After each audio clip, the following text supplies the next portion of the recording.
Yes, alhamdulillah ini benar-benar kabar super duper mantap. David da Silva sudah kembali berlatih normal seperti biasa. Bojan Hodak sampai katakan hal ini yang bisa bikin Bobotoh sangat puas dan lega mendengarnya. Apa yang dia sampaikan ke publik? Simak ulasan lengkapnya hanya di sini. Rasain kau akhirnya kena akibatnya. Kepolisian resmi bantu Persib Bandung dan akhirnya berhasil tangkap sosok kurang ajar ini yang bikin gaduh usai laga Persib versus Persija. Bagaimana kronologi yang terjadi sebenarnya? Bobotoh wajib tonton video ini sampai selesai biar nggak salah paham. Benar-benar pembelian cerdas dan mutakhir, Persib memang nggak pernah salah beli pemain. Dimas Drajat langsung sangat berani ancam rival Persib dengan psiwar keras kayak gini. Persija dijamin auto menangis lagi dan ketakutan melihat cara bicaranya. Apa yang sebenarnya terjadi? Simak ulasannya baik-baik. Yang ditunggu-tunggu akhirnya muncul juga. Begini pernyataan jujur Ketua Viking Persib Club usai jenguk korban tragedi kerusuhan Bobotoh usai laga Persib versus Persija. Di luar dugaan sampai bawa-bawa hal aneh ini ketika bicara ke publik. Sebenarnya apa yang terjadi? Berikut penjelasan detailnya. Madura United jelas dalam bahaya besar jelang lawan Persib besok lusa. Bojan Hodak bocorkan rahasia internal tim usai kemenangan fantastis lawan Persija. Kamu penasaran? Maka dari itu, simak video ini sampai selesai, biar makin percaya diri dan bahagia. Kabar bahagia sangat mendadak. Hukuman Persib terkait tragedi kerusuhan kemarin lusa ternyata sangat ringan. Justru sebagian besar penggemar Persib malah bisa bersyukur karena hukuman ini. Loh, kok bisa begitu? Memangnya ada kejutan baguskah? Ini berita lengkapnya. Kalau begini caranya ya Persib Bandung siap pesta gol ini mah. Siap-siap gusur Persebaya di puncak klasemen Liga 1. Pelatih Madura United malah lakukan blunder fatal, bocorkan sendiri kelemahan timnya ke publik. Bobotoh auto tertawa melihatnya. Ini informasi selengkapnya.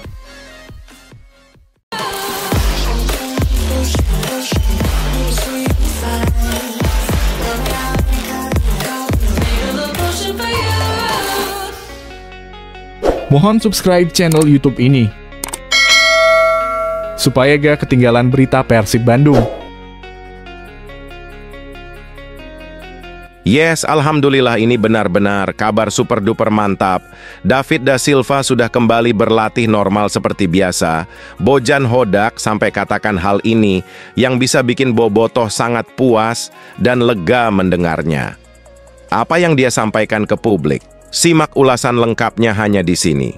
Setelah lebih dari sebulan menghilang, David da Silva kembali terlihat berlatih bersama Persib di Esport Jabar Arkamanik, Kota Bandung, pada Rabu sore 25 September 2024. Sebelumnya, striker asal Brasil ini mengalami cedera perut saat Persib melawan Dewa United di Stadion Kapten Iwayan Dipta, Bali, pada 19 Agustus 2024. Dalam pertandingan tersebut, ia hanya mampu bermain selama 45 menit sebelum digantikan oleh Mailson Lima Duarte Lopez. Pelatih Persib, Bojan Hodak, menyatakan bahwa David memiliki potensi untuk tampil dalam pertandingan melawan Madura United di Stadion Gelora Bangkalan pada Sabtu, 28 September 2024. David kini sudah kembali berlatih. Mungkin dia akan pergi bersama kami ke Madura. Satu hal adalah kami akan lihat dulu sejauh mana saya bisa mendorongnya untuk bermain, ungkap Bojan. Kembalinya David memberikan Persib tambahan tenaga. Hanya Mark Klok yang dipastikan absen karena kartu merah. Kondisinya luar biasa. Memang ada yang terkena benturan tapi tidak ada yang serius, tambahnya. Bagaimana pendapat kalian tentang kembalinya David da Silva? Berikan komentar kalian. Rasain kau akhirnya kena akibatnya. Kepolisian resmi bantu Persib Bandung dan akhirnya berhasil tangkap sosok kurang ajar ini yang bikin gaduh usai laga Persib versus Persija. Bagaimana kronologi yang terjadi sebenarnya? Bobotoh wajib tonton video ini sampai selesai biar nggak salah paham. Polresta Bandung telah menangkap satu orang terduga pelaku penyerangan terhadap petugas steward dalam kericuhan yang terjadi setelah laga Persib Bandung versus Persija Jakarta. Penangkapan ini dikonfirmasi oleh Kapolresta Bandung, Kombes Pol Kusworo Wibowo. Kusworo menyatakan bahwa jumlah terduga pelaku yang akan diamankan kemungkinan akan bertambah karena pihaknya telah mengidentifikasi beberapa orang lainnya. Saat ini kami sedang melakukan penyelidikan terhadap para supporter yang melakukan tindak kekerasan, ujar Kusworo kepada wartawan pada Rabu, 25 September 2024. Sementara baru satu yang kami tangkap, yang lain masih dalam pengejaran. Terkait dengan korban, dari 21 orang yang terluka, 9 diantaranya adalah steward dan boboto, di mana 1 orang masih menjalani perawatan. Hari ini kami bersama manajemen Persib dan bobotoh mengunjungi saudara Irfan, korban, yang masih dirawat di RSUD Otista, jelasnya. Kita doakan agar dia segera pulih, tutup Kusworo. Apa pendapat kalian tentang langkah polisi ini? Silakan beri komentar. Benar-benar pembelian cerdas dan mutakhir, Persib memang nggak pernah salah beli pemain. Dimas Drajat langsung sangat berani ancam rival Persib dengan siwar keras kayak gini. Persija dijamin auto menangis lagi dan ketakutan melihat cara bicaranya. Apa yang sebenarnya terjadi? Simak ulasannya baik-baik. Dimas Drajat telah membuktikan bahwa Persib Bandung tidak salah merekrutnya dari Persikabo 1973 pada jendela transfer Liga 1 musim 2024 sampai 2025. Ia mencetak 1 gol saat Persib mengalahkan Persija Jakarta dalam laga syarat gengsi di Stadion Sijalak Harupat pada 23 September 2024. Gol tersebut adalah yang kedua bagi Dimas bersama Persib, dan kali ini terasa lebih bermakna karena berujung pada kemenangan. Sebelumnya, ia mencetak gol perdana melawan Arema FC, tetapi timnya hanya mampu bermain imbang 1-1. Selain mencetak gol, Dimas juga efektif sebagai pengumpan, dengan 2 assist yang sudah dicatatkan. Dia optimis bisa mencapai target 10 gol, bahkan menyebut, mungkin pengennya 10 gol lebih 15. Namun, Dimas tidak berani menjanjikan akan mencetak 30 gol seperti David da Silva musim lalu. Kan berdua gantian, ujarnya sambil tertawa. Apa pendapat kalian tentang performa Dimas Drajat sejauh ini? Berikan komentar kalian. Yang ditunggu-tunggu akhirnya muncul juga. Begini pernyataan jujur Ketua Viking Persib Club usai jenguk korban tragedi kerusuhan bobotoh usai laga Persib versus Persija. Di luar dugaan sampai bawa-bawa hal aneh ini ketika bicara ke publik. Sebenarnya apa yang terjadi? Berikut penjelasan detailnya. Ketua Umum Viking Persib Club, Tobias Ginanjar, menegaskan bahwa pihaknya tidak membenarkan aksi kekerasan yang terjadi usai laga Persib melawan Persija, di mana oknum supporter menyerang steward di Stadion Sijalak Harupat pada 23 September 2024. Tobias hadir bersama Kapolresta Bandung, Kusworo Wibowo, dan manajer operasional PT PBB, Heri Alamsyah, untuk menjenguk salah satu steward yang menjadi korban di Rumah Sakit Otto Iskandar di Nata, Soreang. Kita mewakili teman-teman bobotoh memohon maaf secara langsung kepada korban, dan kami turut bersimpati. Tindak kekerasan tidak bisa dibenarkan, ungkap Tobias. Ia juga mengapresiasi kepolisian yang cepat mengendalikan situasi secara persuasif tanpa menimbulkan lebih banyak korban. Tobias menegaskan bahwa Viking Persib Club tidak akan menghalangi penyelidikan pihak berwenang, bahkan jika ada anggota yang terlibat. Kami akan bersikap kooperatif, dan jika ada anggota yang terbukti terlibat, akan ada sanksi internal, tambahnya. Sebagai ketua, saya siap bertanggung jawab karena mungkin saya telah gagal dalam membina anggota, pungkasnya. Apa pendapat kalian tentang tanggapan Viking Persib Club terhadap insiden ini? Silakan beri komentar. Madura United jelas dalam bahaya besar jelang lawan Persib besok lusa. Bojan Hodak bocorkan rahasia internal tim usai kemenangan fantastis lawan Persija. Kamu penasaran? Maka dari itu, simak video ini sampai selesai, biar makin percaya diri dan bahagia. Pelatih kepala Persib Bandung, Bojan Hodak Luka, memberikan pernyataan terkait kondisi timnya setelah kerusuhan yang terjadi usai kemenangan atas Persija pada 23 September 2024. Beruntung, kerusuhan tersebut berhasil diredam dengan cepat oleh panitia pelaksana pertandingan sehingga stadion kembali kondusif dalam waktu kurang dari 10 menit. Bojan menegaskan bahwa insiden semacam ini seharusnya tidak terjadi di dalam stadion, terutama karena banyak penonton yang membawa anak dan keluarga. Ini sesuatu yang seharusnya tidak terjadi. Tapi saya rasa pihak kepolisian dan klub sudah melakukan yang terbaik untuk situasi ini, ujarnya. Mengenai kondisi tim, Bojan menyebutkan bahwa semuanya baik-baik saja dan fokus pada pertandingan selanjutnya.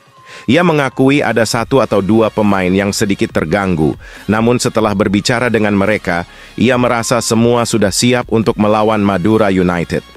Kami hanya bekerja di atas lapangan dan fokus pada hal itu, tutupnya. Apa pendapat kalian tentang respons Bojan terhadap insiden ini? Silakan beri komentar. Kabar bahagia sangat mendadak, hukuman Persib terkait tragedi kerusuhan kemarin lusa ternyata sangat ringan. Justru sebagian besar penggemar Persib malah bisa bersyukur karena hukuman ini. Loh, kok bisa begitu? Memangnya ada kejutan baguskah? Ini berita lengkapnya. Persib Bandung dipastikan akan menerima sanksi dari Komite Disiplin Komdis PSSI setelah laga kontra Persija Jakarta pada pekan ke-6 Liga 1 2024 sampai 2005. Sanksi ini terutama terkait kartu merah yang diterima Mark Klok dalam pertandingan yang berlangsung di Stadion Sijalak Harupat pada 23 September 2024. Mark Klok mendapatkan kartu merah langsung dari wasit asal Malaysia, Muhammad Nazmi, setelah melakukan pelanggaran keras terhadap Maciej Gajos di babak kedua. Berdasarkan regulasi Liga 1 musim 2024 sampai 2025, pemain yang menerima kartu merah langsung diwajibkan membayar denda sebesar 10 juta rupiah. Hal ini tercantum dalam regulasi Liga 1 2024 sampai 2025. Pasal 58 ayat 9 yang menyatakan pemain yang mendapatkan kartu merah langsung dikenakan denda sebesar 10 juta rupiah. Selain itu, Persib juga harus bersiap menghadapi kemungkinan sanksi lain akibat kericuhan yang terjadi di antara supporter setelah laga. Sementara itu, Persija juga akan dikenakan sanksi denda karena pemainnya, Firza Andika, menerima kartu merah tidak langsung. Denda untuk pemain yang mendapatkan kartu merah tidak langsung adalah 7 juta rupiah, sesuai dengan pasal 58 ayat 8. Bagaimana pendapat kalian tentang sanksi yang diterima kedua tim ini? Silakan berikan komentar. Kalau begini caranya ya, Persib Bandung siap pesta gol ini mah, siap-siap gusur Persebaya di puncak klasemen Liga 1. Pelatih Madura United malah lakukan blunder fatal, bocorkan sendiri kelemahan timnya ke publik. Bobotoh auto tertawa melihatnya. Ini informasi selengkapnya. Pelatih Madura United, Rahmat Basuki, mengungkapkan alasan timnya belum meraih kemenangan hingga pekan ke-6 Liga 1 2024 sampai 2005. Dengan catatan 4 kekalahan dan 2 imbang, Madura United kini terpuruk di dasar klasemen dengan hanya 2 poin, padahal mereka adalah runner-up fase championship musim lalu. Rahmat menilai timnya sudah bermain sesuai skema, tetapi sering kehilangan fokus selama pertandingan. Sebenarnya rencana itu berjalan dengan baik. Namun, dari menit awal kita harus sadar bahwa sepak bola butuh fokus luar biasa. Sedikit kesalahan bisa mengubah keadaan, ujarnya. Ia juga menekankan bahwa setiap pemain memiliki kualitas untuk menunjukkan performa terbaik, tetapi mentalitas dan fokus harus dievaluasi. Saya percaya tidak ada tim yang kualitasnya lebih baik dari kalian. Kalian bisa bermain di level tertinggi, tergantung pada keinginan untuk berpikir positif, tandas Rahmat. Apa pendapat kalian tentang situasi Madura United saat ini? Silakan beri komentar. Tatap kualifikasi Piala Asia dan Piala Dunia U17. Asisten Shin Taeyong, Nova Arianto. Tidak ada pemain titipan di skuad Timnas Indonesia U17. Pelatih Timnas Indonesia U17, Nova Arianto, angkat bicara soal munculnya opini pemain titipan dalam skuadnya. Nova paham mengapa opini seperti itu bisa muncul, namun dengan tegas dia memastikan tidak akan ada pemain titipan dalam skuadnya. Pasti banyak orang yang beropini pemain titipan dan saya bisa memahami hal itu, kata Nova. Namun asisten Shin Tae-yong itu dengan tegas menepis isu tersebut. Ex-pemain Persib Bandung ini sama sekali tidak peduli kendati ada pemain yang memiliki nama besar di belakangnya. Akan tetapi memang Timnas U16 adalah pemain-pemain baru dan banyak orang mungkin berpikir ada pemain titipan. Ada anak ini, anak itu, saya pastikan tidak ada, tegas Nova. Seperti diketahui, Nova sempat melakukan seleksi pemain di Jakarta untuk nantinya menjalani pemusatan latihan lanjutan di Bali. Dalam proses seleksi itu, Nova benar-benar jeli memastikan pemain yang layak untuk dibawanya. Kini, Nova memboyong 35 pemain untuk menjalani TC di Bali. Adapun tujuan dari TC tersebut adalah menyatukan para pemain yang sudah ada dengan pemain-pemain hasil seleksi di Jakarta yang dilakukan pekan lalu. TC Timnas Indonesia U17 di Bali rencananya berlangsung dari tanggal 12 sampai akhir Agustus 2024. Setelah itu, tim arahan Nova Arianto itu akan kembali ke Jakarta sebelum melanjutkan TC di Spanyol. Tak heran jika Timnas Indonesia U17 benar-benar dimatangkan. Pasalnya skuad Garuda Muda dipersiapkan untuk tampil pada kualifikasi Piala Asia U17 tahun 2025 di Kuwait pada 19 hingga 27 Oktober 2024. Dalam ajang tersebut mereka tergabung di grup G bersama Australia, Kuwait, dan